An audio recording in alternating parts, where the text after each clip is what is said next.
Subject रखा उससे हट के एक मैं दूसरा सब्जेक्ट रख रहा हूँ। जैसा आप लोग जानते हैं, मैं इस सब्जेक्ट को पहले हिंदी में और फिर इंग्लिश में भी बीच बीच में बोलता रहूंगा, दोनों को रिपीट करूंगा। संक्षेप में बताना चाहता हूँ कि जैसा आदरणीय प्रधानमंत्री जी ने कहा था, एक बहुत साफ पैटर्न दिख रहा अपोजिशन जहां सरकार है और वहां के बड़े लीडर्स हैं, कैश फॉर जॉब स्कैम। हमने जॉब देने के बाद कहीं ना कहीं एक रेट काट दिया है और हमने बराबर अपने आगे आने वाली पीढ़ियों के लिए और अपने जो आज की युवा पीढ़ी है उसके लिए उनके फ्यूचर की को सुरक्षित करने के लिए हमने बहुत सारे कदम उठाए। जैसे हमने कल भी 70,000 जॉब हमने हमारे सरकार ने बांटे, तो हम उनके जो करियर को सेफगार्ड कर रहे हैं और वही एक रेट कार्ड है जहां पर अपने हमारे युवा पीढ़ी के करियर को कॉम्प्रोमाइज करते हुए रेट कार्ड रखा है कि हर जॉब के लिए एक कहीं ना कहीं एक रेट है और उस रेट के बेसिस पे जॉब दिया जा रहा है। आपने सुना होगा, this pattern is not only seen in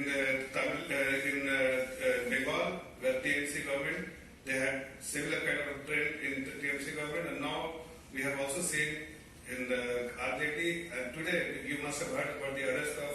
Mr. Balaji Senthil, who is a minister in the current government, is an energy minister, but in 2014, 2014 में when he was a transport minister, that time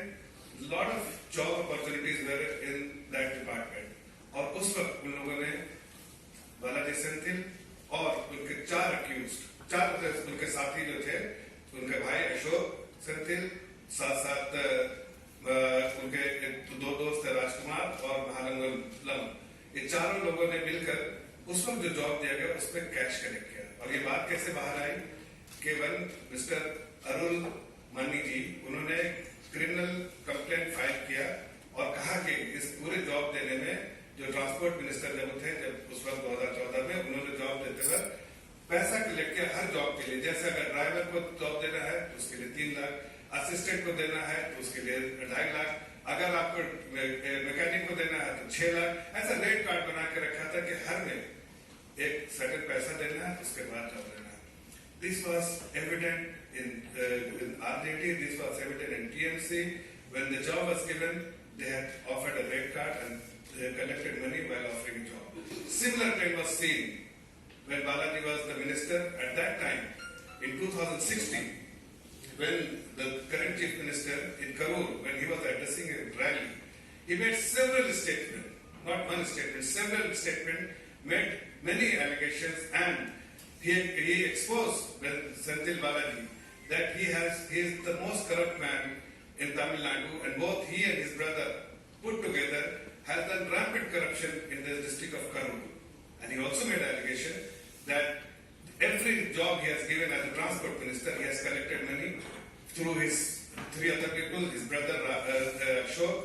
his other associate Rajkumar, and they have collected crores of money through innocent people who are looking for a job. Now, when the government came of DMK, Senthil changed from the other party, he moved to DMK, and all the case, when this Mr. Stalin was then opposition leader, became chief minister, he compromised and not only accepted Senthil as part of his minister, he also somehow agreed to drop all the charges. And a out of court settlement बना, जिसमें सारे जितने लोग थे, उन सारे लोगों ने एक कहीं ना कहीं एग्रीमेंट साइन किया, जो 28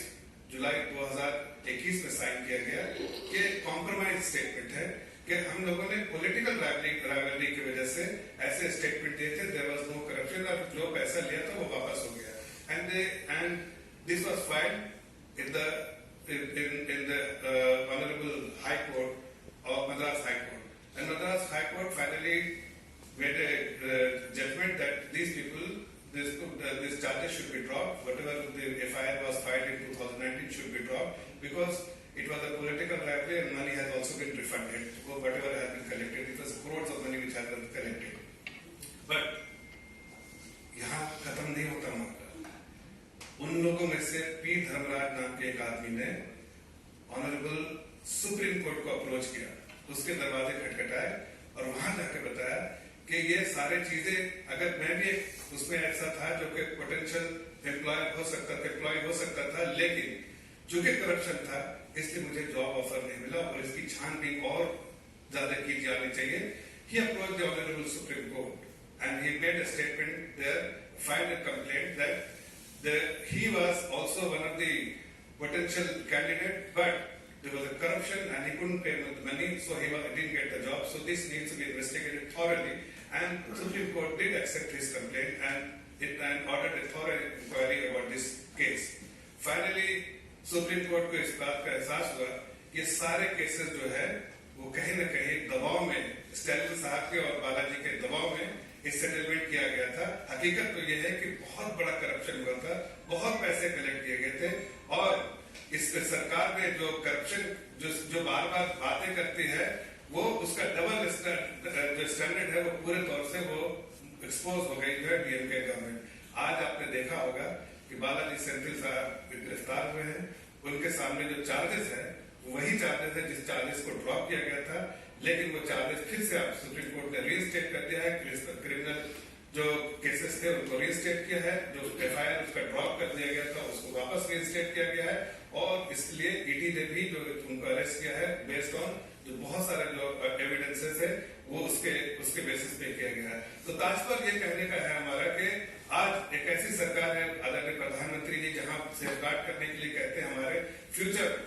अब हमारे आज के यंग जनरेशन के लिए और आने वाली पीढ़ियों के उसके लिए सेफगार्ड की बात करते हैं कि उनके फ्यूचर को सेफगार्ड करने के लिए वहां पर एक ऐसी सरकार है और जहां चाहे टीएमसी हो, चाहे आरजेडी हो, चाहे डीएमके हो, जो कहीं न कहीं रेट काट देके उनके फ्यूचर को कॉम्प्रोमाइज करना चाहती है.